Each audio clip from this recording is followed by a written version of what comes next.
What is up, everyone? John here with another edition of Monday Night Live, the Motivation Theory Run Club Hangout. It's got many names. Good to see you all. Didn't know if I was going to get it in. I think that's probably the standard kind of situation I'm in every Monday, but had to get it in. I've been extremely busy over the last couple of weeks, but I didn't want to miss another one. I want to get on here and hang out with all of you. And we're going to be joined by Mr. Joe Kern, who's going to join us tonight. We're going to talk a little bit about, hello, Mom. How are you? We're going to talk a little bit about his past races. He's got some interesting things to say and possible injury that he's been battling and coming back from. So we're going to be bringing him on here soon. Be talking about running in the heat. Check my notes here. College, things that are going on in my life, baseball tournaments, and just kind of hanging out. Having a cold one and seeing how everyone is doing tonight. Going to give it a couple more minutes, hang out here as YouTube propagates all the notifications out to the crew across the interwebs.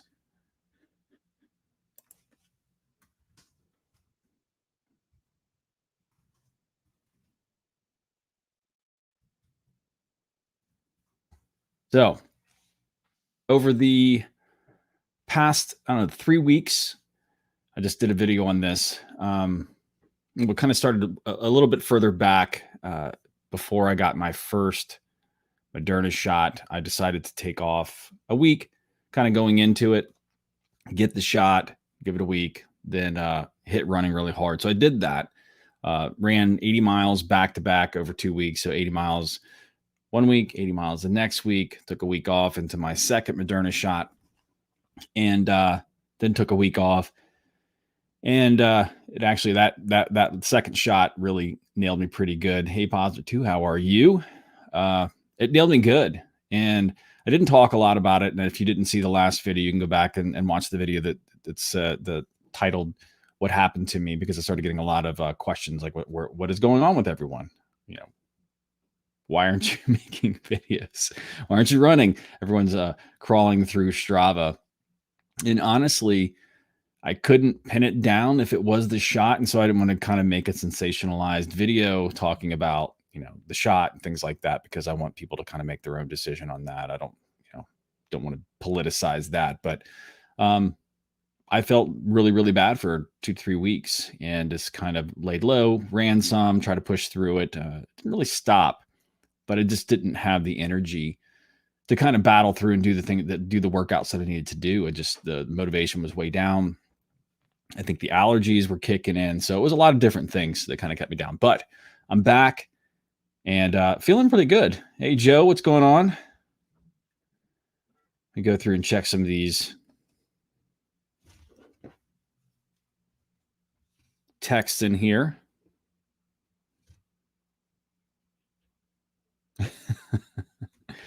Cowbell. My mom wants me to bring the cowbell. Cowbell out of context is a super annoying thing. That's my comment here.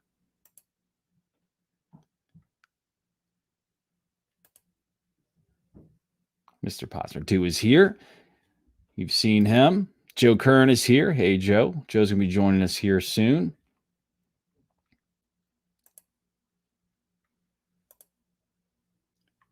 How have you all been handling? So I know around the country, the heat affects different parts of the world and country, United States and around the world. But here in Virginia, we have a lot of heat coupled with humidity, which makes it just absolutely suck. So imagine sitting in a car, hot car that's been sitting in the sun, 100-degree sun for, 3-4 hours. And then you take a wet towel and you microwave that towel, the wet towel. And then you sit in the car and you put the wet towel over your head, over your face. And then you try to breathe in the hot car. That's what's kind of like running in Virginia during the summer. Many days, it's miserable. Your performance drops way, way down. And It's something I struggle with every single year. I know a lot of people do. But a lot of the things that I do to try to combat that is I had to, years ago had to come to the realization that I couldn't just battle through it and run the paces that I was running when it was cold. So optimal range, I think with temperature, it's between 40 to maybe high 40s, mid 50s. That's what I would say is optimal. And there is some science that says everything above, I think 60 degrees, it's like every 2 degrees, you can lose I don't know, 4 to almost 5 seconds per mile. So you just kind of got to adjust. But I've also been pushing the jogging stroller with my almost 2-year-old in it, which adds a little bit to the difficulty. So it's the heat, the humidity on top of pushing what is essentially, a sail against the wind with a heavy baby in it. It's it's actually quite challenging. The last 2 workouts I had doing that was fun. It was a good workout for sure. But it was absolutely super difficult. Cross training for sure. Joe says, man, you could kill 100K with the way you've been going. Probably not talking to me. Oh yeah, positive. Yeah. Crunch time, 4 weeks until my first official 50K. So yeah, Mike's going to crush his first official 50K. So 4 weeks, got 1 month to go. My mom laughing at me not wanting to ring the cowbell. Poncho said the back-to-back long runs have added a new level of fitness. 100%. So if you are someone who's looking into getting into ultra marathons or want to know what the difference is between kind of running marathons and ultra marathons, or at least training for them, other than the speed I'm talking about mortals, not the elites. It really is, there's back-to-back long runs. And I think they're extremely beneficial I would think for marathons too. I know that I started getting a lot better when I started adding back-to-back long runs, even in marathon training. So those are definitely key. Move to Florida. I would absolutely move to Florida in a second if I could. Love Florida. And to me, Florida's hot. It doesn't have the humidity. Depending on where you go, if you go hang out where the mouse lives, it's 1,000,000 degrees. But Virginia's it's just got that special, super miserable, no wind, high humidity. You could be 91 degrees with 95% humidity. That's never good. I don't care where you are. Ponsford 2 said, I'm fortunate out here where I am in California. Temps drop in the evening considerably. I run in the evenings to take advantage of the cooler temps. You can do that somewhat here, but the humidity starts pretty early. Some days you'll have some reprieve. If a storm comes through and kind of tears a place up a little bit, you'll get a kind of reprieve in the temperature, but the humidity always seems to be there. Even on days that drop down into like the high 70s, if you get a lucky day like that, you'll have humidity that's in the high 80s. And it's just kind of a weird thing. Unless you've experienced living in a place that has high humidity all the time, it's kind of hard to explain. I think I explained it well though with putting the hot wet towel over your face and trying to breathe in a hot car. That gets you part of the way there. Joe said, "I'll move to Florida and be your son, Cindy." Yeah, Florida's great. Florida's beautiful. It's got some crazy places in it. It's got some crazy people in it. Cowbell. It's back there on the shelf. I want to ring the cowbell right. I got to get up then. Maybe in a minute. Positive. I hear training in the heat humidity is the poor man's elevation training. That's funny. I've never heard it referred to like that, but I think it could definitely be could be labeled as that. I know that one thing is when I come out of the summer and fall starts, I feel like I'm in a lot better shape.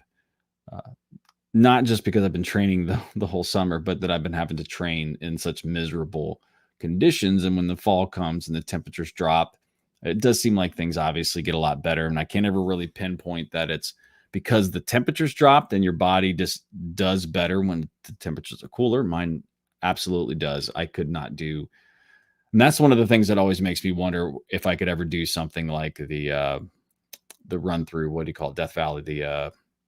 Someone let me know in the description, in the chat. I just had a brain fart. I don't know if I can handle the heat like that. It just really degrades my performance. Maybe I could get good at it if I get acclimated to it, but it's what's weird around here and where I train, that by the time I really get acclimated to things, it starts to cool down again, and you start kind of coming out of that. So I've never had 4, 5, 6 months of actual super hot temperatures like that.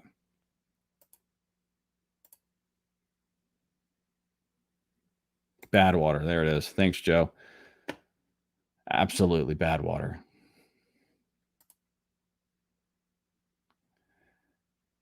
Positive said, I run best when it's in the 50s. Yeah, I like the 50s, but I really love the mid 40s. Mid 40s to high 40s is like in my wheelhouse. My body does the best. Your body is more efficient. It's not trying to waste a lot of energy trying to cool itself off.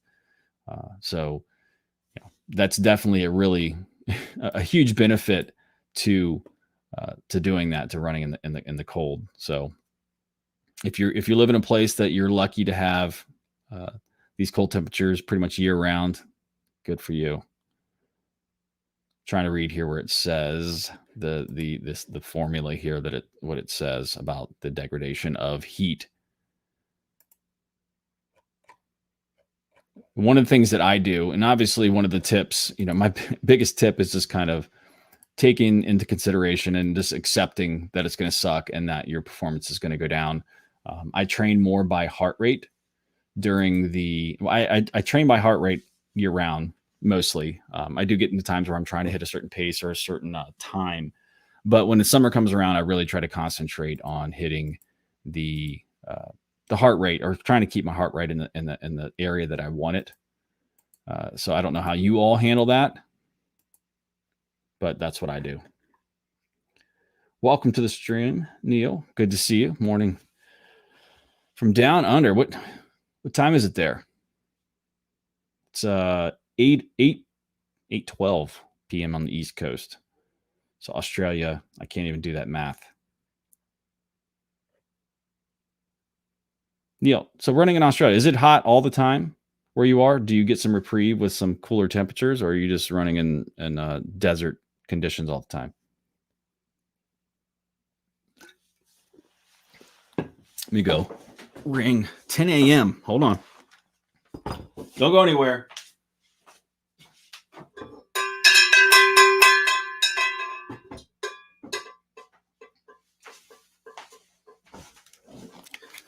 There we go. That was for my mom. She sent me that cowbell, I think. That you sent me that in the mail before I think my comeback 50K, the treadmill 50K. This thing's loud. Super loud. Hey Joe, why don't you hop into the waiting area there so you're ready? If you're ready. Couple things, a little bit of show and tell. So one of the things I got, it's winter today. You're throwing Celsius on me. Let me type this in. We're silly Americans here. Let me try to figure 18 degrees Celsius. So 18 Celsius Fahrenheit. 64 degrees. 64.4. Is that right? I love you too, Mom. I need more cowbell. Absolutely. Always need more cowbell. Bring Joe into here. Hey, Joe, how are you? Hey, guys. How we doing? I'm hanging in there. Let me change this background. I wish this thing would made it a little bit easier for me. Background. There we go. My OCD doesn't like that light line down the middle of it. And hello to all the people on Facebook. I see one person out there on Facebook watching. Look at you holding down the Facebook court for us out there. Okay, let me get back to where I was going. So I got this device here for, I believe, Father's Day. And shockingly, shockingly, I had not had one before, and you all might be way ahead of the game on this, but it has been a game changer for me. It is the massage gun. How many of you have one of these? You have one of these, Joe? I got You one. have one? I do. Did you have this at the race? Do I remember that? I don't remember. I got it right around that time period. Did you? So this is the Fox Flake. I think my wife said she got it. It's about a little over $100 on Amazon. Absolute game changer. I've been able to. I have one that has like a two-headed. Trying to tread lightly on it, and you can't. Be careful. it is. It's a big, heavy, giant thing. You can't get into like the good spots there. So, but this thing right here is an absolute game changer. It's got all kinds of different speeds. It's got all kinds of attachments on it that I don't really necessarily think I need, but it's got this little microphone thing on it. Game changer. I've been able to work on my body with this thing, and I've had some soreness in like my lower left calf, and I just took care of it immediately with this thing. So if you don't have one of these, I think some of them are super expensive, but I think $100 for $100, it's definitely worth it. So, I highly endorse it. All right, Joe. So you had two races here recently, right? So 3 actually. 3. Holy Last time we smokes. talked. Yeah. Oh, wow. So now we got to catch up. So what was the first race that you hit? And if you guys don't know, the man, the myth, the legend here, Joe Kern, that he's the one that joined me in the 24-hour adventure trail race this past year. He's a channel member and huge supporter of the channel. So he's joining us tonight to kind of talk about his races. He's had 3 now. I thought I was right with 2, but wow. How many? You've had a lot more races than me. I've only had, I think. Yeah, I did 3 in 3 weekends. I know it's ridiculous, but they're addicting. They're definitely addicting. So go ahead and walk us through some of the races that you've had here and your feelings on them. Anything special about them? So first thing, if you don't bring that cowbell next year to the 24-hour run, I'm not coming. It's going to come. I got to put it in my kit. I meant to bring it this past time, but who was going to ring it for me? We were locked down in COVID time. So yeah, we had, let's see, I had, I guess it's almost 4 weeks ago. I had the 12-hour run that I enjoy doing every year in a park not too far from here. And I got there that morning, and lightning and thunder, rain, downpours, terrible weather. So the 12-hour run turned into a 10.5-hour run. So they pushed back the start time, but didn't push back the finish time. That being said, it was, we still got 10.5 hours worth of running in. When we started the race, it was about a 2-mile loop. Part of the course was underwater. And when I say underwater, I mean chest deep water underwater. So when I saw you post that, I was like, sorry to interrupt, but when I saw that, I was assuming that you were running through like ankle deep water and you needed boats to get through that. Yes. Yeah. Who's going to carry the boats? I'm going to have to, apparently. Exactly. So that part of the course they took away, right? So it turned it into a 1.5 mile loop. Okay. And it started out ankle deep water. Well, the rain stopped, the lightning stopped, but it kind of dammed up. So even though the rain had stopped, the water kept rising. And at the beginning of the race, it was ankle deep. And about 2 hours in, it was knee deep. And about 4 hours in, it was almost waist deep. And then at that point, they decided to change the course and take us around there, which would have been like a 1.3 mile loop after that. So they kept making it shorter and shorter. They did the best they could. They really did. It was one of those, you deal with the cards you're dealt. You know what I mean? You just have to make the best of it. So I actually had a blast. I thought it was going to be a pain in the butt, but it was a lot of fun.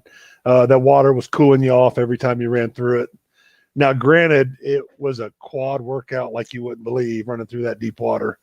It was about a 1/4 mile of almost waist deep water, and you're still trying to move somewhat quick, and it just burnt your quads up. And as soon as you come out of the water, you run up a hill, which burns your quads up again. So end up being a good day. I finished 46 miles that day, which I'm pretty proud of. And the one thing I'm proud of most is the very last lap. I came in for the very last lap, and it's one of those races. If you don't finish the last lap, it doesn't count. So if you've only got 8 minutes left, you're not going to finish that last lap. And I'm running like 15-minute miles, and I come in for that last lap, and they said I had 13 minutes or something like that to do 1.3 miles. No way, it's not happening. But you know me, I took off anyway. And after running 45 miles, I took off like a shot from a gun, and I finished that last lap in about 11 minutes. And you learned your lesson from the 24-hour race. End up finishing third overall, which I was pretty happy with. And they told me after the race that if I wouldn't have finished that last lap, I would have finished fourth overall. So ended up getting that last lap and finished third. Real happy with that. So as far as that race went, even though it was a little shorter, we went 10 and a half hours instead of 12. It was a great race. I enjoy doing it every year. It's 10 minutes from my house. So it's a fun race for me. Yeah, this sounds like it. I can't imagine. I would like to get Alex's take on that. Like when a race is going on, and you have the it's ankle deep, then knee deep, then waist deep, then you're starting to get into chest deep water, and where it's like, okay, this is kind of getting a little unsafe. So when I saw that, I didn't realize they changed the course. So I thought you were actually running through. I'm like, how did he finish in that time going through? We did swim. We did about 4 hours on that course before they maybe 5 hours before they finally changed it. So out of a 1.5 mile course, it wasn't much. It was a quarter mile, but it still burns you up pretty good, but it was a great time. We had a really good time with it. I'm happy we did it. So Paz was saying he's a plant powered runner. So hello, plant powered run. How are you? Sorry, everybody, I'm missing people coming in. I'm trying to throw your stuff on here. Alex Papadopoulos is in here. Just joined us. Yeah, you can ask Alex about the race, what he would do since he's here. Yeah, swimming. So it turns into, what would you call that? It's not a triathlon. It's a biathlon. Yeah, that's my first unofficial biathlon. I'm glad we didn't have that in a 24-hour race. I can't imagine having to get through that. What were you thinking? I mean, so when you're going through that, are you thinking, holy crap, I'm gonna have to do this for this entire time? Or did you think, well, yeah, they're probably going to move us? Well, I've run through those conditions like in an obstacle course race where it's only 3 or 4 miles, but never for 10 hours at a time. I wasn't sure what it was going to do to my legs. It was rough. But it ended up being just a really good time. I mean, it's what you make it. You know what I mean? We're out there. They're not going to move the date. You've already paid for it. Let's roll. Let's do what we can do and have fun in the process. See, the only time I've ever gone through water, not like that, but like at all, was the first year I ran Belmonte. They had some stream crossing that the first time, I was kind of tiptoeing through the rocks, trying to jump from rock to rock, wasting too much time trying to get through there with keeping my feet dry on the way out. And then I remember on the way back, I just didn't care anymore. I was just knee deep water, just going straight through these streams, just completely soaked, sloshing my shoes. Because there was a lot of sand at the top of those mountains. I didn't want all the sand getting into the water and just creating a whole, bad blister situation. So I don't know what I would do if I had to start swimming in rising water. It actually felt good. By the end of it, I'm looking for mud puddles because you're kind of overheating anyway. So I definitely, I'm actually jumping in mud puddles by the end. So speaking of heat, man, we've had 90 plus degree temperatures with 90 plus humidity. It's been we've had a rough couple of weeks here. Yeah, probably similar to what you have there in Virginia. Yeah, it's been rough. It'll rain, it'll have a bad storm come through, and then it'll kind of knock down the humidity for maybe a day, but it doesn't last too long. It's really difficult to train right now, and I don't like to complain about it a ton. And on Strava, I'll throw in I'll kind of do the laughing, complaining about it because it is what it is, but it is miserable. I mean, it gets to the point where I'm having to carry water again, and through the winter I was getting better. Like I could go out and run maybe 10, 12 miles without carrying water. There's a couple stops I can hit a water fountain, but it's to the point now where I have to carry water, or else it really feels that I'm pushing myself into the danger zone. I don't want to be a frying 45-year-old guy laying on a sidewalk somewhere thinking I can make it, but it's definitely getting super hot. I haven't had any major issues right now. I thought I was going to have some issues with the acclimation, but things have I've been out in baseball tournaments. Shockingly, I think it's actually helped me. I've been sitting out, 3 and 4 days, just sitting outside for 12 hours at a time. So I think that's actually kind of helped me while I was thinking, because I was kind of tapped out for a little bit, not getting a ton of miles in, but that helped me out. So everything's kind of on track right now. I don't feel badly with that. So that was that the last race that you did, Joe? That was the first one. So the what first one out of the 3 weeks. So the second one, let's see, that was the there's a popular race here called the Eagle Creek Half Marathon. They run it 2 times a year, and they run it at nighttime, so it doesn't even start until after dark. And there you mean Indiana? Yes. This one's in Indianapolis area. Gotcha. Yeah. Gotcha. Yep. So they don't even start it till after dark. So, everyone's got their headlamps on, and it's through the woods. And central Indiana, there's not a whole lot of elevation, but this park has some elevation gain. So it's a really fun park to run in. So we go over for that run. It doesn't start till 9:30 at night. And I wake up that morning, and I'm feeling froggy. I don't know why. I'm just feeling froggy. I want to do something different. So I get up that morning and I decide, what haven't I done? You do all these different races. You kind of start getting a little bored with some things. And it's like, I've run this half marathon before. I actually set my PR back in February at this exact same course. So I'm pretty excited about it. So I get up that morning and I'm thinking, okay, well, I'm going to go run a half marathon this morning, and then I'll go run another one this evening. So I get up early and I run a nice flat half marathon. It's an old train tracks they paved, and it's flat. I'm tired. I run else. So I get up in the morning and I run that half marathon, and didn't kill it. Felt pretty good. And when I got done, I started feeling this pain at the top of my foot, like right where the arch of the foot meets the ankle, kind of inflammation pain. I'm like, well, that's weird, but we're getting old. There's always pain somewhere or another. So I've already signed up for the race. We're going to go do it. And I'm really thinking that my adrenaline starts pumping, endorphins start going, and the pain will go away, which happens most of the time. So I get out there to run this race, and I start running and pain immediately. And I'm like, that's not good. But I figure it's going to disappear. So I keep running, and doesn't disappear. I get about 3-4 miles in. It just keeps getting worse and worse. And a smarter runner would have dropped out right then and just been done for the evening, but no one's ever accused me of being that. So we go ahead and finish it. And by mile 10, I was in bad shape. Ended up walking for a while, and like I said, last time I run this race, I didn't walk a single step. We run the whole thing and at a good pace. And it was just night and day difference from February when I ran the same trail. And just having so much pain in my foot. There was every right step was pain. And I got to mile 11. I got pissed, to be honest with you. I said, I'm over this course. I'm over being out here. I want to be done. So I took off running, and I just kind of, toughed through it and finished out the last couple miles. And it took me an extra 45 minutes from what it took me last time I ran that course to finish it out. Oh, wow. And I was real upset. I didn't hold on to it too long. I let myself be upset for that evening. I don't know if I was more upset the fact that I'm just got to be more careful about what I do, or that I really wanted to have a good showing at this course, and it was the opposite. It was one of my worst showings ever, as far as that distance goes.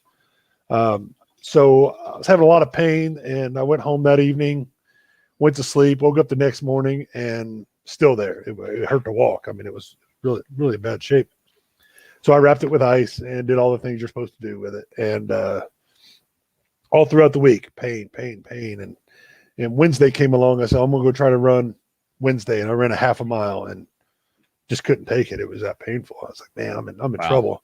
I got a 15K race this Saturday, and I might not even be able to start it, let alone finish it, So Thursday comes along, I feel a little bit better. Friday, I feel a little bit better. Saturday comes along, and I'm thinking, okay, I'm feeling okay. We're going to at least give it a shot. I'm at least going to go to the race. I may not be able to do much, but I'm going to go. And worst case scenario, I can't run. I'll volunteer at the aid station or something, but I'm already signed up for it. So we go to do this 15K race, and I show up an hour early, and I go do a little jog down and back, about a half a mile, and it feels okay. But that's on the pavement. It's a lot different when you're in the woods. Yeah. So I told myself that I'm going to go ahead and go slow and run, and any sign of pain, I'm pulling out. I'm done. I've never had an official DNF. My only DNF was a 12-hour run that I pulled out early in.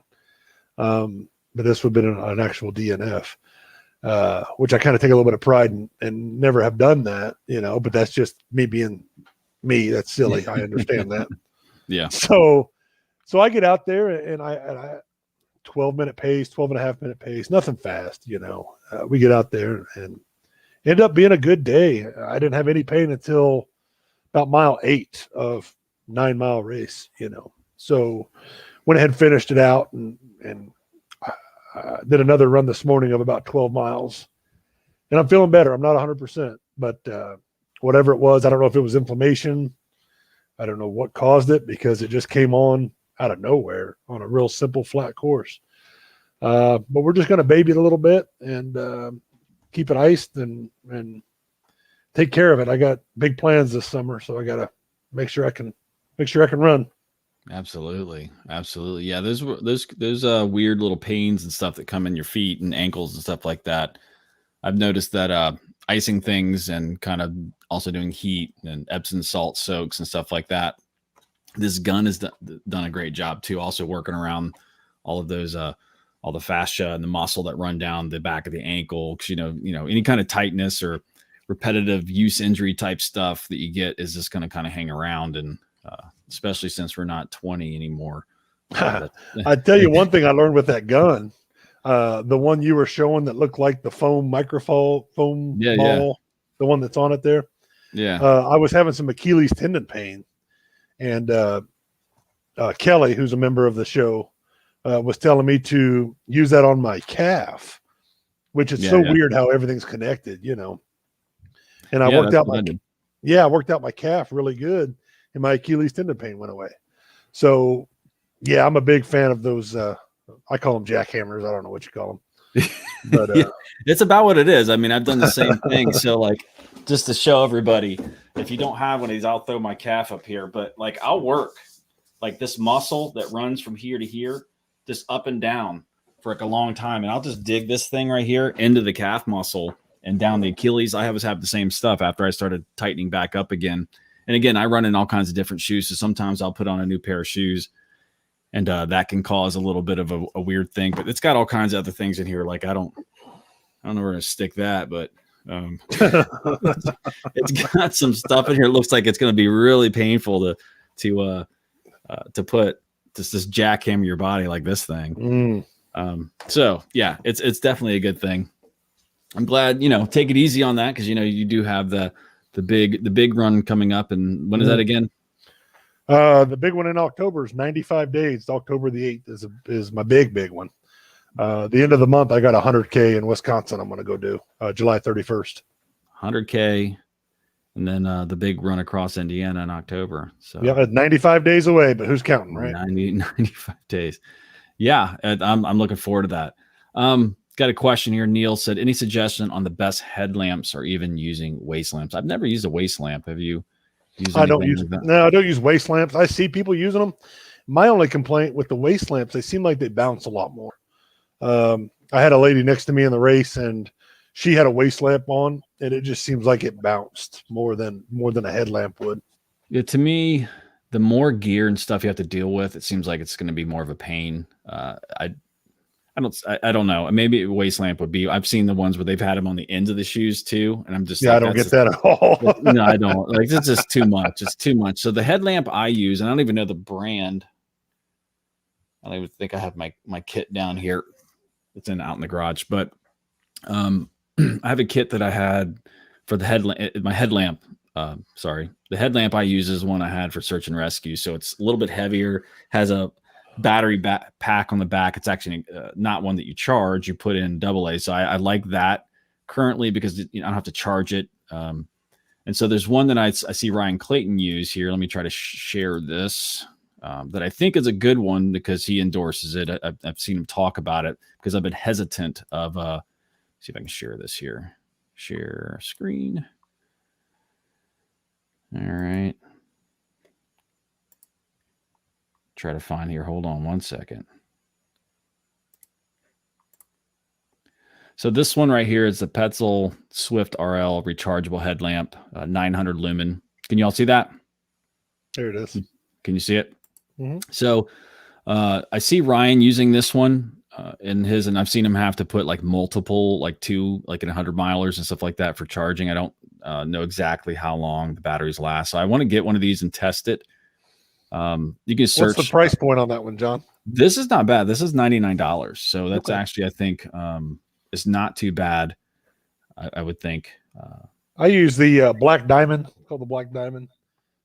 It's a good one. It's not gonna light up the entire woods like some of them do. Yeah, it does the trick, but I think I only get about 8 hours worth of use out of it. I learned the hard way a couple weeks ago to swap the batteries every time, not every other time, because I had a couple miles left and it started dimming down pretty bad. Said 100 hours battery life. I don't know if that means total life. Oh my! I don't know. I can't imagine that would be the running life. So he uses them predominantly. So I think I want to try one out because I again pulling the trigger on something like that to me seems it's another investment. It's another thing. I like mine because I can just carry around batteries, and as long as I have batteries, the last and the one I use, and again it can get super bright, but I keep it on the lowest setting. Because I don't like lighting up the entire woods. I just the least amount of light I can use to get by is pretty good. But I think this past year, I think I would have liked to have a little bit more light with all the rocks and roots in the 24-hour race. So maybe I'll change my mind. I have one of the lamps you're talking about, the bigger ones. Yeah, they have the batteries, and boy, they do light it up. But I think they're a little bit heavier. You got the extra weight in the back. But as like you said, it doesn't need to be daylight in front of you to run a race like that. Yeah. Some of those headlamps are like wearing car headlights on your forehead. Yeah. So I kept mine on the dim setting just so I wouldn't have to change batteries too much. And that's when we do kind of night search and rescue training and stuff like that. We'd be out there for 10 hours or so in the dark. So it always lasted. But I was always, again, it's not waterproof and things like that. So if I was running in the rain and stuff like that, it could probably become problematic. So I'm thinking about getting one of these ones that Ryan has and just kind of testing that out. And it looks like it'll probably do the job. And again, having two of them, but because my biggest fear, I always carry a flashlight too. I don't think I've ever talked about it on the channel, but I always have like a backup flashlight in my pack just in case my headlamp goes out. And at least will help get me to the next aid station or finish the race, whatever, or at least till daylight or something like that. That's just the search and rescue training in me. Sure. I got to look into, and I've always made fun of people that wear them, but I have to look into the strobe lights on your backpack for when you're running alongside of the road. Oh yeah. Yeah. I got that long run in October, and there's parts of Highway 40 that I'm running on that don't have much of a shoulder. So running at nighttime could be little bit dangerous, so I'm gonna be lit up like a Christmas tree out there trying to make sure everybody sees me. Yeah, I definitely would advise that would probably be a good idea. It's probably a good idea to have even in nighttime races in the woods. Again, if you're running 100 miler through the woods at long distance, point to point or something like that, and something happens, your headlamp dies and you take a header and knock yourself out, it'd be helpful that someone can actually see you. Good point. Never even thought about that. And stuff like that. I just, could probably over prepare, but that's the last thing I need is more gear to have to worry about. That's half the fun of the night races when you take off and you turn around and you just see all the different colors and headlamps and just bobbing through the woods everywhere. Yeah, it is interesting. The coolest experience I had with that was in Belmonte this past year. I don't even remember the first time I ran, and it wasn't really like that in the 24-hour race that we did. But Belmonte, as we took off in the morning, and as we're running down the highway to get to the base of the first mountain climb, I turned around and you could just see hundreds of the headlamps. And I tried to film it in the vlog. If you watch the kind of documentary that I did for the Belmonte, that my DNF, I turn around and it doesn't come across the video as well as it did, but it was super cool. It was just like, you know, hundreds and hundreds of lamps just bouncing down the road at you. But the cool part was when you get to the base of the mountain and everybody that was ahead of you going up the switchbacks. And so the switchbacks were lit up. That was cool. But there was also the part of me that says, holy hell, how the hell did they get so far ahead of me? There is the mental. Yeah. Well, obviously, yeah, it's a math problem, but that was one of those things like, how did they get, I'm still coming down the hill, kind of downhill to the base of the first mountain. And I see people already up. I'm like, how are they running that fast? I mean, you couldn't see, it was pitch black out there, completely pitch black. So it was definitely interesting, but it was very cool to see the headlamps going up there. So is that 2 races or is that 3 now? That's all 3. So I had the 12-hour, I had the night half marathon, and then I had the 15K, which was this last weekend. And I tell you what I'm excited about. There's no plans yet, but I have an uncle that lives in Tucson, Arizona. And I was talking to him. He was in town. I was talking to him this weekend. And one of my bucket list runs, which that might be a cool thing to bring up on a show sometime, is, if cost wasn't an issue, what would be a bucket list run, Oh, yeah. And I've got a few of those that would be really neat. But one of them that I always thought would never be an option is the rim to rim to rim at the Grand Canyon. And he was saying I could come out and stay at his place and make a week out of it and go out there and train for that. So here in the near future, of course, spring or fall is the best time to run out there. Be hard to do something like that in the winter. I might go out there and try to do the rim to rim to rim in the Grand Canyon, which is 44-ish miles. But on one side you're running all the way down, on the other side you're running all the way up, and then vice versa on the way back. Yeah. Beautiful view out there. That would be really a neat run to do. So yeah, I've heard great things about it. I've met people that have run it. Maybe. So it might be in the near future. So pretty excited about that. A lot of climbing. Yes. It's beautiful out there. I've seen a lot of video of people running that, and I've met a couple people who've run it, and it definitely seems like something that is would be definitely a cool bucket list thing. I mean, from a cost perspective, it's probably the biggest cost would be lodging, right, or travel there. I mean, I would think so. It's free to do, right? I mean, it's not like it's a race. No, I think the only thing that would be a little odd for me is, from what I understand, there's a few places to get water, but there's no places to get nutrition. So you're packing everything in with you, and for a big guy like me, I don't know how I'm going to get 20,000 calories in my backpack, but we're going to have to figure it out. Yeah. Yeah. When you're self-supporting, it definitely ups the risk factor and complexity of the whole problem, especially if you don't want to have to incorporate having to bring a bunch of people with you on your adventure. So you got another greetings from Indiana. Tim, how are you? Tim could tell you about Eagle Creek. I follow Tim on Strava, and I think Tim just joined. I was just talking about the Eagle Creek night half marathon that we ran a couple of weeks ago, and I've seen Tim's Strava. He runs out there quite a bit too. Yeah, he says the Hurt 100. So Alex Papadopoulos, and he's the race director for a lot of the races I run in Athletic Equation. He's run the most. I think he said he had the most completions. If you go back up through the chat, the most completions in the Hurt 100. So he's part of that crew out there. So that is definitely a cool race. So I would love to do that race too. But my bucket list is so long now. It's like I don't even know which ones. I think at the top of my bucket list would be Western States. I just have always wanted to do that race, but there's a lot more than just wanting to do that involved. You got qualifications and paying for it and logistics. It's a huge effort. So, yeah, I understand it's a pretty expensive race to get into, and I believe you have to qualify every year. So if you qualify, you get in the lottery and you don't get picked. The following year, you have to qualify again. Absolutely. So I think that, I mean, there's a couple other, the Hard Rock 100, and there's some other just kind of iconic races that I think would be cool. I know that the Hard Rock I've heard is not the same one, that was run and was it Born to Run? They talk about that like it's kind of been corporate has kind of taken over the. No, that's Leadville. Sorry, not Hard Rock 100. So Leadville was the one that kind of has been more corporate now than it used to be. So I don't know if that's true or not, but at least that's what I've read from some people who've run it now. Sure, I know there's a lot of them that I'd like to do. There's a couple, but one of the crazy ones that you don't think about is there's a marathon on the Great Wall of China, which obviously would be a super expensive trip to do. But could you imagine running the Great Wall of China for 26 miles? That'd be a crazy trip in itself. Yeah, that whole trip would just be iconic, and just being on. I mean, I think being on the wall itself without even having the marathon. I think from the pictures I've seen, that would be an extremely difficult marathon. Yeah, there's parts that are just like it's like a ladder. The steps are straight. They call it steps. I don't know who designed that back in the day. Architecture probably didn't have OSHA regulations like we do today. No. But it was straight up and down.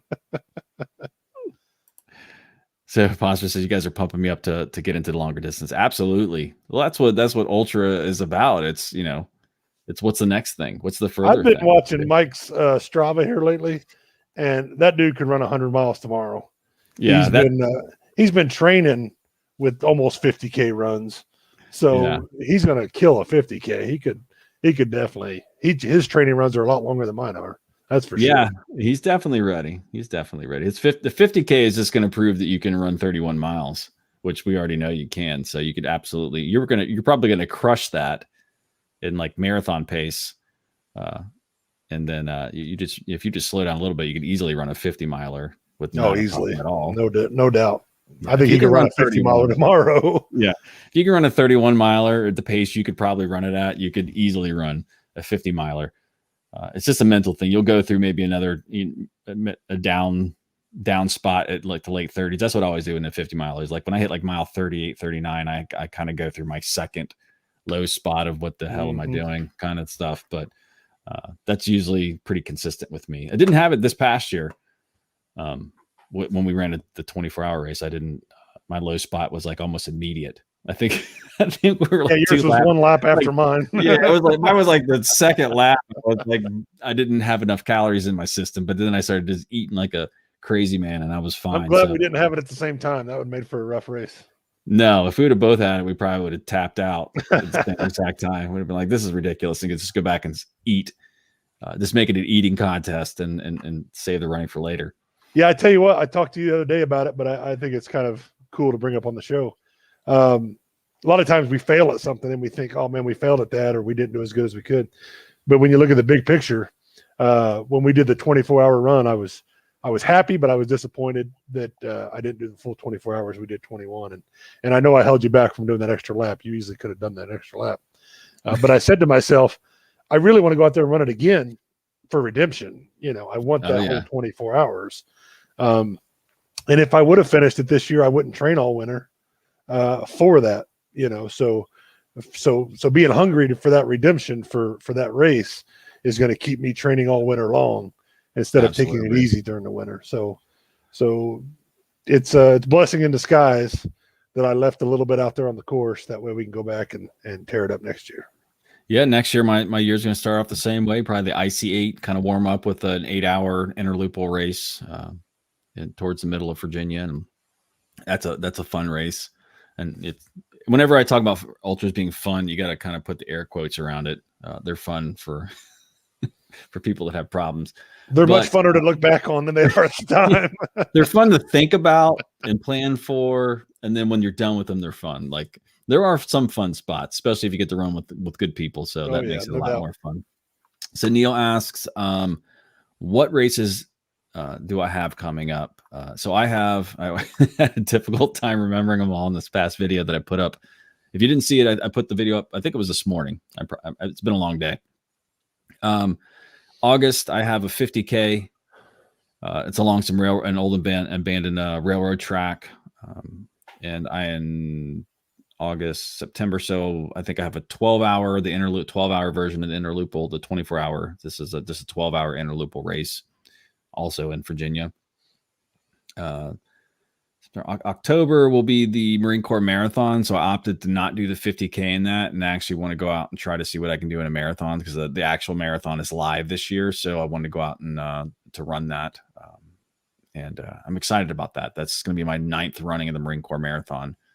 And I'm in the Marine Corps Marathon Runners Club, so I get an automatic spot every year. I've been in that for many years now. So I'm excited about that. It's my favorite marathon. It's just a blast to run through DC. That's in October. November is the JFK 50, which is another kind of really iconic race. I love the race. You get the good parts of the running on the Appalachian Trail for 15 miles, and it dumps you out on the C&O Canal, and you run on that for 27 miles, which the most difficult part of that entire race is shockingly the flat part. And I think it actually maybe has like a 1 foot within like 5 feet, lower elevation from the beginning of it to the end of it. It's just mind numbing. To me, it's worse than running on a treadmill, because, you can see sometimes that, the aid station's coming up, but you don't realize that that's way down and it's just flat. And it's the same exact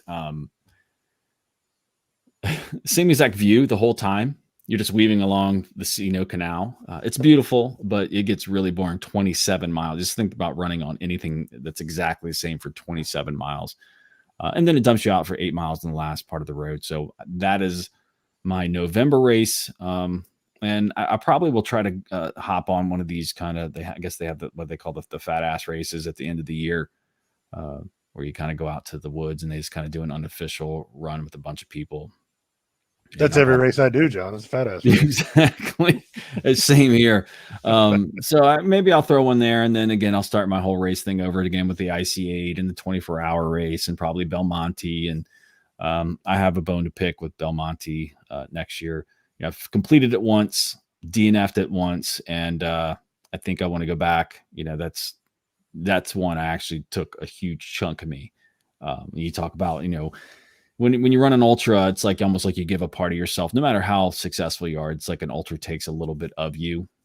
And if you don't get exactly all of your goals hit, it takes a little bit more. But Belmonte took a huge chunk this past year. I came back from it, but I definitely want to go back and finish it again. Right now we're 1-1. It's 1-1. I've won one, and I want to kind of take the lead on that. So it's a tough race. It really is a very tough race. And I don't know. I'm looking forward to it, though. That's the rest of my year. Kind of get through this heat, baseball, and family stuff this summer, and then, just kind of battle through it and then hit the fall hard.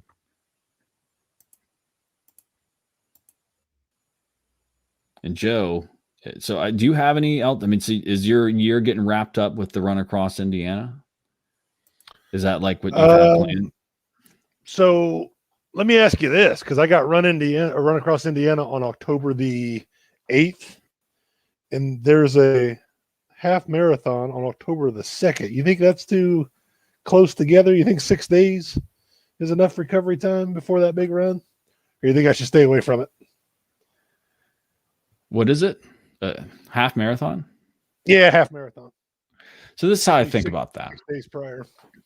So you remember the pace we ran the 24-hour race, and you and I were both running within a couple days after that. I ran the next day, even. I mean, it just depends on what your goals are. If your goal is to go out and PR the half marathon, probably not. But if it's just to participate and kind of do 13 miles, I think you'd be fine. I mean, honestly, I don't know the exact. I know that you told me the time goal for running across Indiana, but I don't think you're out there trying to break the record, right? It's just to kind of. No, I got like a 48 to 50 hour range. But I wouldn't be upset if it took 52, 53, 55. I don't care, as long as we get it done. I think your pace is going to kind of dictate how bad you get torn up. I mean, you put in a ton of miles. You got a great base. You probably will be sore, and you probably will be tired, and your endocrine system will probably be, beat up a little bit. But, I think if you just go out there and kind of slough along through 13 miles, I think you'd probably be fine. Yeah. I just didn't know if 6 days was too close. Probably. That hasn't stopped me before, has it? Yeah. I mean, again, are we talking about being smart, or are we talking about just doing more stuff? So, well, I've never claimed to be smart, man. That's the whole reason I'm out here. But Yeah, yeah, I so got that in October. I got there's another race the 1st of November that is a half marathon or a marathon option, but it's on the pavement. So I don't know if I'll be ready to go by then. I'm guessing this run across Indiana is going to floor me for a while, at least as far as races go. So there's also one in northern Indiana called the Huff 50 that's in December. It's 50 mile and it's usually pretty cold. yeah. So I wouldn't mind trying that. I'm leery about signing up for it and not knowing what kind of shape I'll be in at that point. Yeah, I think. I mean, at least it's only a half marathon. From at least that one after Tim. Tim says, "Stay away from it." And good night, Tim.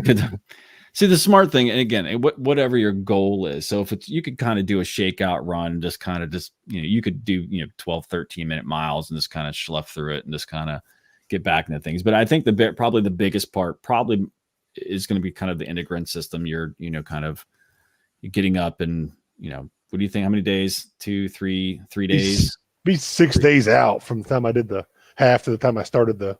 No, I mean to do the actual run across Indiana. You said 48, 50 hours. Yeah. Of nonstop running or just time start to. Originally, I was going to try to do nonstop, and I think I don't think the mileage would be bad. I think the sleeping was going to be the hard part. So my secondary plan is to do like 12 hours on, 2 hours off, 12 hours on, 2 hours off, and just try to jump in someone's car for 2 hours and fall asleep real quick and then get back up and do it again. As of right now, that's my plan. That's gonna be hard. So part of me would be feel guilty. Like I just want to do it all to not drag everybody else who's helping me. Right. So hopefully you have a really great support group that kind of just reassures you like, hey, we're here for you. You need to sleep. You're fine. I'm sure you're going to have that. I think my biggest worry is on the second night. So 2, 3 in the morning, we're going through a stretch that has no lights, it's very dark. And I'm just scared of dozing off and wandering out into the street or something. So I think it's better safe to stop and take 2 hours than it is to fall asleep on the second night. My mom has some encouraging words. She says, try running with boobs. I got those. They're called moobs, Mom. We guys have them too. I am down to 225, but I still got those. Look at you, man. It's always helpful. Always helpful. Mike asks, do I change my training for the road marathon or stick with the same training plan? So as I got into ultra marathons, I would use the marathon as just another long run. So I got to a point when I started running ultras that it was kind of not compatible with trying to run marathons at the paces that I would want to.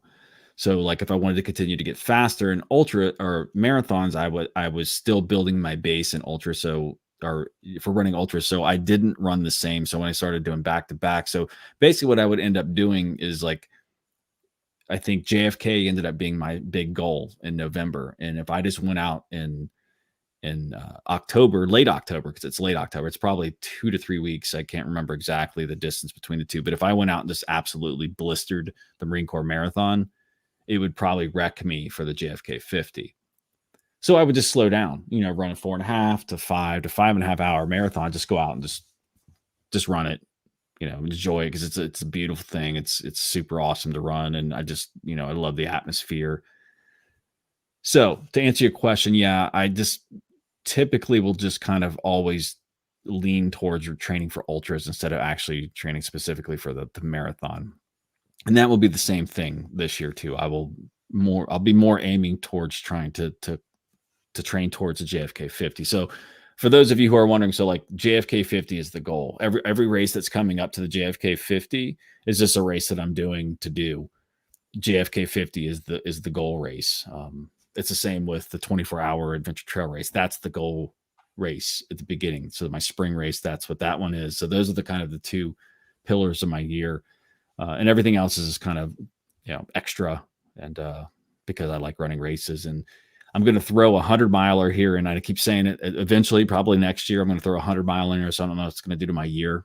because that's probably the only distance that really scares me right now. So I got to pick a race that is going to, that I can be successful in. And it doesn't scare me in completion. It scares me in logistics more than actually doing, because it's going to suck. I already know what the suck is in a race. And it's not 2 times the amount of suck in a 50. It's probably going to be 3 to 4 times the amount of suck. So you can run 24 hours. So if you find a slightly flatter track, you're not many more hours than that on doing 100. I think I get, if I get a right race and I get there, just kind of, it's about getting the confidence to do that. But again, it's the logistics for me, family, what do I do? Who's going to help me? That kind of stuff. It's kind of the stuff that stresses me out. Because believe it or not, I don't have, 15 racing friends that are local to me that, but most people I know don't like running and think ultras are just completely stupid. So I had to drive all the way to Virginia to run with somebody. Exactly. That's a few people I got around me. That's actually the first friend I had come that I actually ran with, that I did just meet in a race. No, actually I lied. I've met other people that have run races, but they pretty much quickly quit ultras after those races. So, so I answered that question. You guys have a good amount of races. Yeah. So I have probably 6 to 8, closer to 8 a year now. I try to do 1 a month is my goal. Whether it be a training race or whether it be an ultra, I try to do about 1 a month. Yeah. I think that's probably, I know a lot. There's I forget her name, and I wish I did, because I would love to interview her. She's super, super, super interesting. She ran the 24-hour race. She's run the Badwater 135. She's one of these quiet ultra marathoners that, you remember, you saw her, she had the pink stuff all over her, the 24-hour race. And I wish I knew her name. Yes, I know exactly who you're talking about. Yep. I remember. She does, I don't know, 10, 1500s a year. She's just one of these quiet people that just ticks them off. Not fast, but she does them. She's a machine, and she's not winning them. So I think her name isn't out there, but she's somebody to me that, I think I told you, I'm more impressed with her than somebody who wins the Western States 100 that never runs that race again. That's okay. Okay, cool. You trained specifically for that one race, and then you kind of balked out and didn't do it again. But she is consistently cranking out 20 to 30 ultras a year. And that is just mind boggling to me. And speaking of interviews, if you guys are tired of seeing me, get a hold of John. That way he can interview somebody else. No, I like to get on here because it mixes it up. It's it's going to be the John and Joe show here soon. All right, I'll be your Ed McMahon to your Johnny Kirk. Exactly. So Neil also asks, and thank you, Neil, for throwing out the questions. That helps kind of guide things here. Neil's driving, and you and I are just on the bus.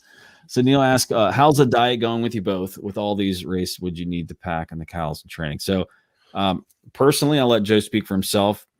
I don't ever have to worry about the amount of calories I eat, because I think I eat enough. My diet, the kind of the plant-based diet has made things, has made me make better choices. And I talk about that in the previous video that I released. So if you haven't gone and watched the videos, I have videos out there. And I'll talk a little bit more about that in a minute, but it's helped me make better decisions. And, typically my problem is I just didn't make great decisions when it came to food. And so limiting meat and dairy has helped me make better decisions. I'm still eating enough. And I do notice when I start ramping up the mileage that I have to eat a lot more. So I have to make sure that I'm eating enough calories. So I do pay attention to that, because if not, I start losing muscle mass. I can kind of see when I start getting skinny for me, and I need to eat a little bit more. But right now I'm kind of leveling off. I haven't gone below, I think 197 is as light as I've gotten. I want to get down to about 190. I've lost 50 something pounds. And so I'm kind of happy with where I am right now. About you, Joe, I don't think, Joe, you're not dieting per se, right? Yeah, my diet is not nearly as good as what you're on. I obviously burn a lot of calories. So I consume a lot of calories. You talk about plant-based. I had a plant-based steak last night. It was as big as your head. It was amazing. What is a plant-based steak? It's what I tell myself to sleep better. It was what the animal ate. It was a plant-based animal. I got it. Yeah, it's my diet's not as good. Obviously, I've been losing a little bit of weight here lately. I'm at about 225. What I've noticed is I'm kind of a thicker guy anyway. I always say I'm dense, you know. If I get much lighter, I start losing a lot of muscle. So I do have weight to lose. There's no doubt about that. But at 190 or 195, I would have to shed a lot of muscle in order to get to that weight right now. And as much as my knees would enjoy me shedding 20 pounds, I'm just going to have to deal with where I'm at. I'd be okay with 220. I'd be okay walking around at 220. Yeah, you're a stockier guy. So we're roughly around, I'm a little over 6 foot. You know, we're roughly about the same size, but you're a little more stockier on top, muscular. I haven't been weight training very much, but yeah, I get that. It's, you know, carrying all that extra. And I'm not a light guy either. You know, to me, 190 is way skinny for me. If I get to 190, I look like a bobblehead that you put on your desk at work. I think I do too. It's not a good look. I think it might not be as bad for you, but it does for me too. I start getting comments from family and friends that, hey, you need to probably put some weight back on. But I don't want to lose all that muscle mass. So I'm gonna continue to try to build that. So we got a Merc Flip ask, hello, do you guys incorporate weight training in for ultra marathons? Absolutely. For me, I do now. Not everyone does, but speaking for myself, I think, especially I don't, you know, your age, or I think being more well-rounded and incorporating cross training and strengthening, especially your core, to help maintain your running form is extremely important. I don't know. What do you think, Joe? For me, I do, because, like, you know, 6-7 years ago, I was able to run 6 days a week, and I just can't do it anymore. I've learned that I'll do long back-to-backs, but I can't run 5 days in a row anymore. It just, I don't heal up. So what I normally do is I'll take a good run, and then maybe the next day I'll do all upper body or core, or maybe even stair machine, you know. But yeah, I'm only running, even with training for an ultra, I'm only running 3 to 4 days a week, and I usually put a day in between. So as far as weight training goes, what I have been doing, because my shoulders, I've injured both of them at one time or another, and I can't bench press. I can't do pull-ups. It's not there for me. Same with me. If I go to do a bench press, I look silly, but I'll lay down on the bench with no weight on the bar, and I'll just get a deep stretch with the bench press, and I'll press it 30 or 40 times, you know. Yeah. I don't put a whole lot of weight on there at all. It's just, I'm not out there to be a muscle builder anymore. I'm out there to just stay tight for the most part, you know.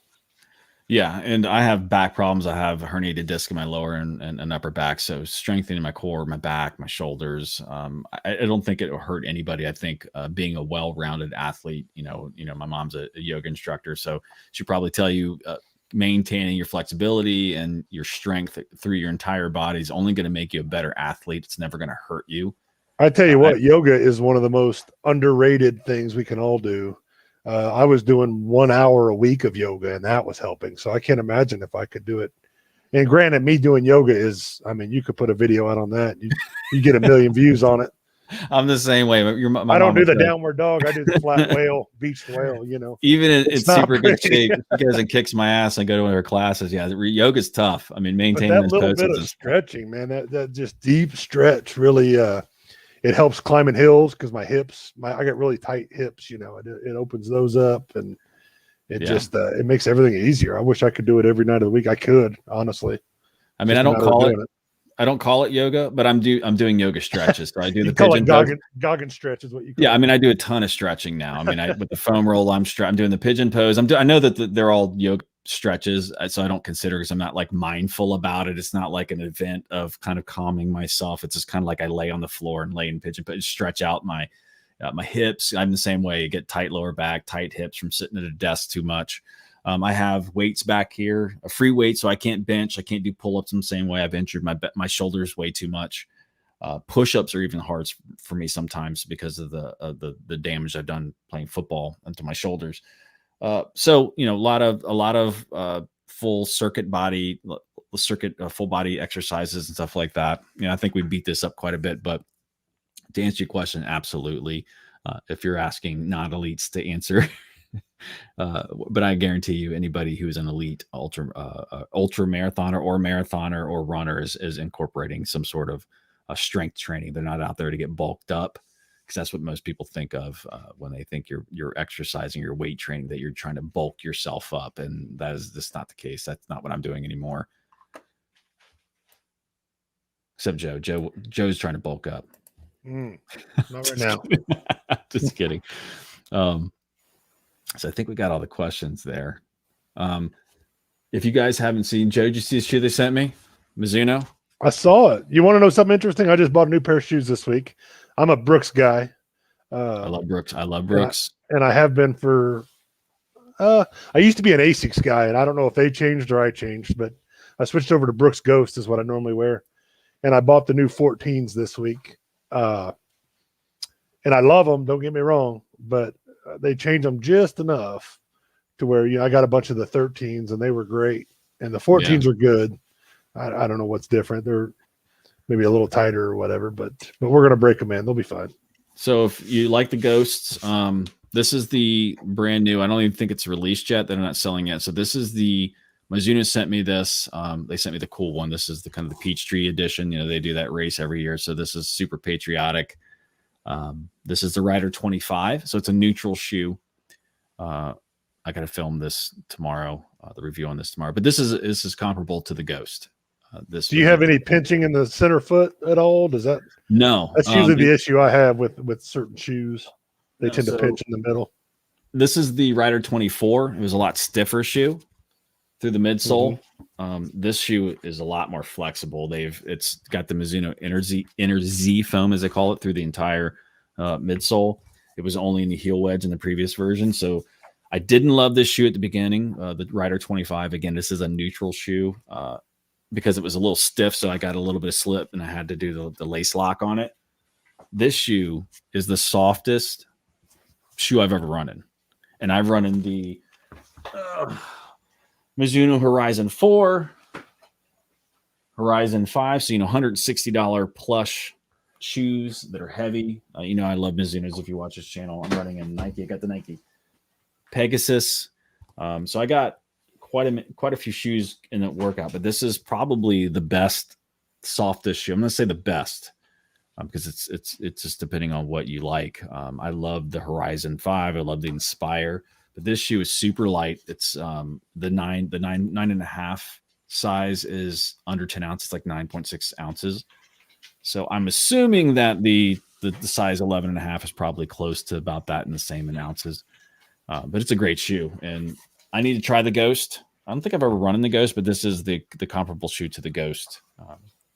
Yeah, I might have to try that next time I go by the shoe store. That's what I need is another pair of shoes, obviously. Yeah. I've only got a closet full at this point. It's super soft. I love that Mizuno Energy foam that they've come out with in the last couple. Good heel strike. Does it get good cushion on the heel strike? It's got a great heel on it. It's got a very significant heel on it if you look at that. So it's got a little beveling. Not too much beveling, but it's got a good amount. And the good thing that they do with it, even in the shoes with the wave plate, it's still got some medial support, but it's not support in a way like a supportive shoe. So if you're a neutral runner, it just adds some stability. I've run in some neutral shoes that are really mushy and squishy that kind of almost squish inwards. This keeps it from squishing inwards on you. So if you are somebody that kind of has a mild pronation, the shoe it works. But if you're a neutral runner, you're not going to feel there's no medial post, there's no wedging in it or anything like that. So I was shocked.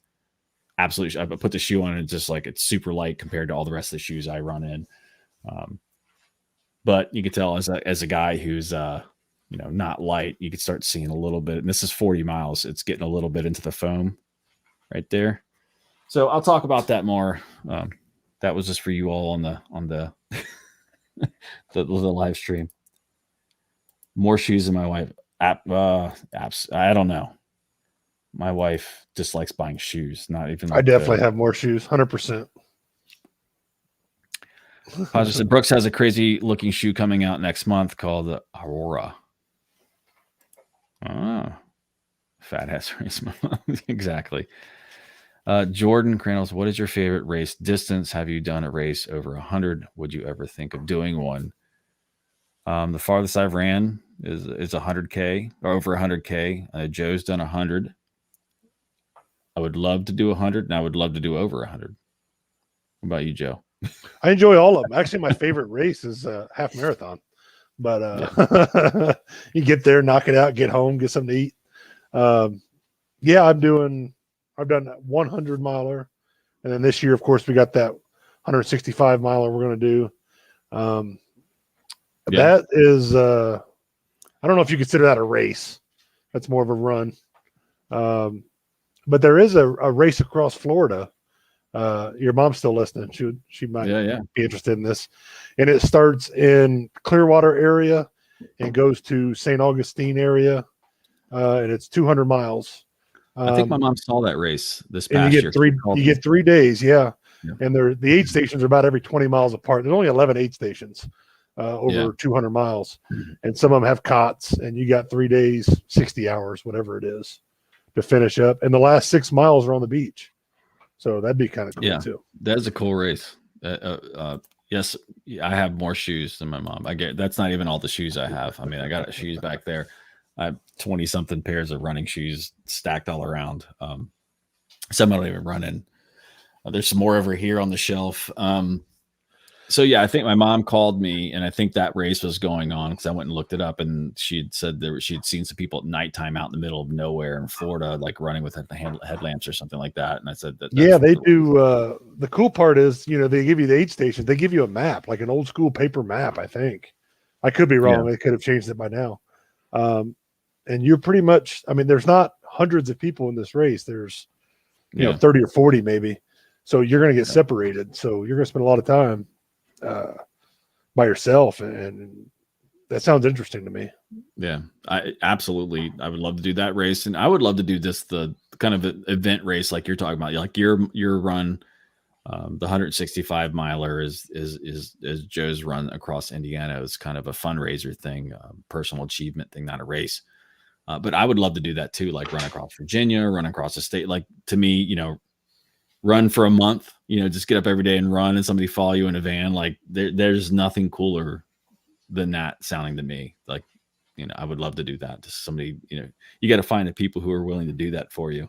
That's the hardest part, is the finding somebody who's willing to follow you for a month in a van and to be able to pay your bills while you're doing that. And it takes some special people, not only to do that type of thing, but to also support someone who does that type of thing. It's a very special type of person who is willing to support somebody doing something that sounds completely ridiculous and is just a kind of a pipe dream or a bucket list thing for them. Like that, I always wanted to try the Keys 100 down in Key West, or finishes in Key West. I think it starts in Key Largo and in the Key West.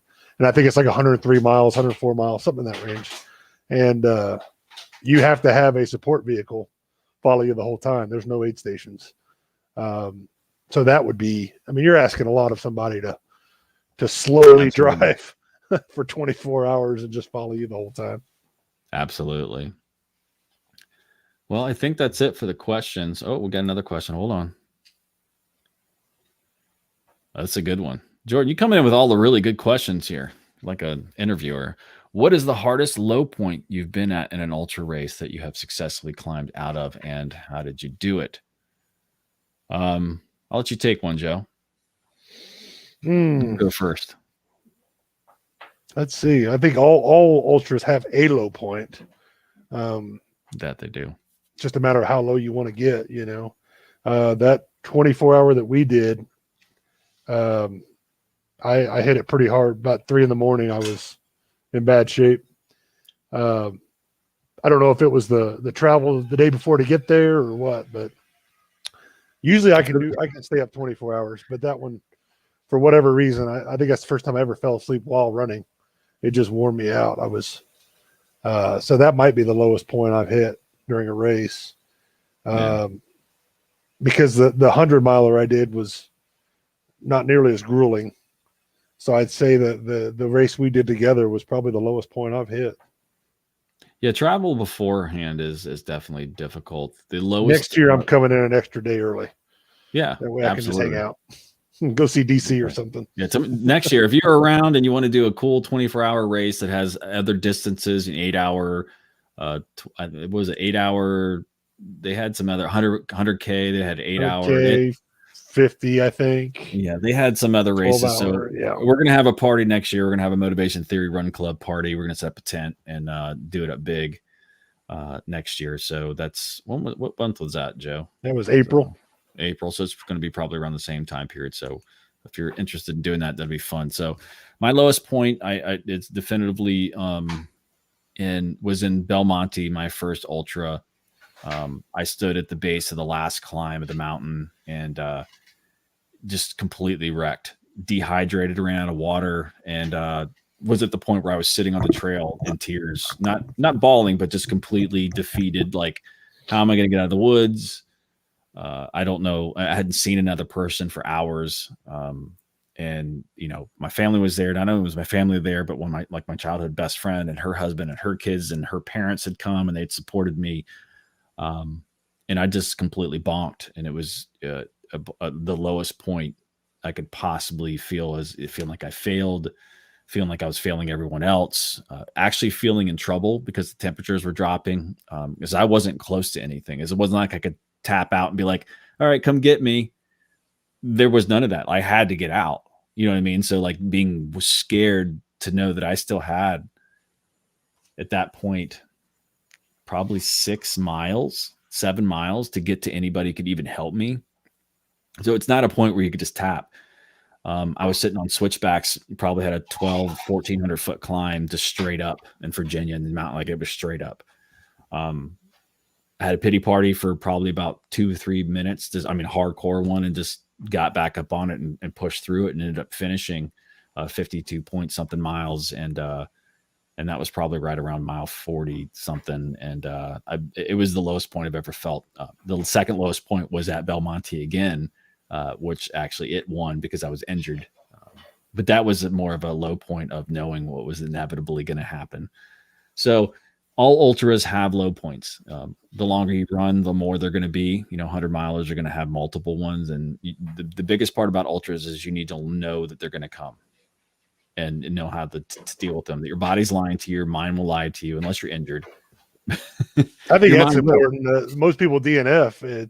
I'd say 80-90% of, I'm just throwing that number out there, is mental. Your body can keep moving. It will keep moving if you make it. Unless, like you said, unless there's an injury that will prevent you from doing so. Your body will continue to move. You just got to make it move. And it will lie to you because it's trying to survive. Your body, humans are really good at surviving. Our bodies are good at surviving. Your brain will start to tell you things to make everything okay. It will justify. It will do everything it can to get you to stop. And your job as an ultra marathoner is to kind of understand that's the point. You've trained. You know what your body can do. You're not dying unless you're really in a bad situation. You should be able to recognize, that kind of stuff. If you get into this sport, you should kind of be able to recognize severe dehydration or, kidney shutting down or, a bone sticking out of your leg. Like, you should be able to be smart enough to kind of discern actual bad stuff happening to you and not just your poopy pants, that, you feel bad, you're tired, you're hungry. You can push through all that stuff. So. Paz's got to go. Well, I'm going to wrap things up now. I've kept Joe. I've kidnapped him. This has been a great show. It's a great talk with everyone. I'm glad I got on here. Any final words, Joe, as we get off here? Great show. I appreciate it. Yeah, I appreciate it. You've been killing it, man. I'm proud of you. You've been crushing this year. I've been trying, absolutely, brother. This is this pinnacle year for me. I'm trying to do a lot this year. Hopefully, body can hold up. Oh, it will. It will. I believe in you. I have a lot of faith in you. Guys, get a hold of John. Get on the show. I know you guys are tired of hearing my same stories. So get a hold of John and get on here. And don't feel like you're not a good enough runner to talk, because that's what we want to hear about. We want to hear about the middle of the pack people. Absolutely. This channel is about all runners. And I love. We are middle of the pack people. Let's be honest. Absolutely. And if you want to kind of come on and tell me a story, send me an email. You can go check the YouTube page, click on the About Me. You can see my email. You can send me an email. It's Motivation Theory Running John at gmail.com. You can send me an email and just kind of tell me that you'd like to, what you want to talk about. And that's fine. We can set things up. that's why I do this. This is really to kind of hang out with all of you and talk about these things. So you all are welcome. I appreciate all of you hanging out with us tonight. Thank you, Joe. Thanks to everyone else. Be safe out there, and probably won't be happening next week. We'll see. Baseball's taking over. So hit or miss, I'll let you know. So appreciate you all. Remember to hit that thumbs up on the way out. That definitely helps the YouTube algorithm. I unlisted over 400 videos on this channel to list only videos that are related to running to try to help boost the algorithm to accept the channel. So that's what's going on right now. So you'll notice it's a significant amount of videos that are gone now. Thank you all, and I'll see you next time.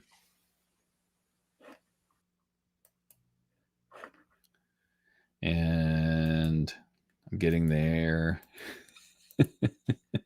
Take care, everybody. Bye.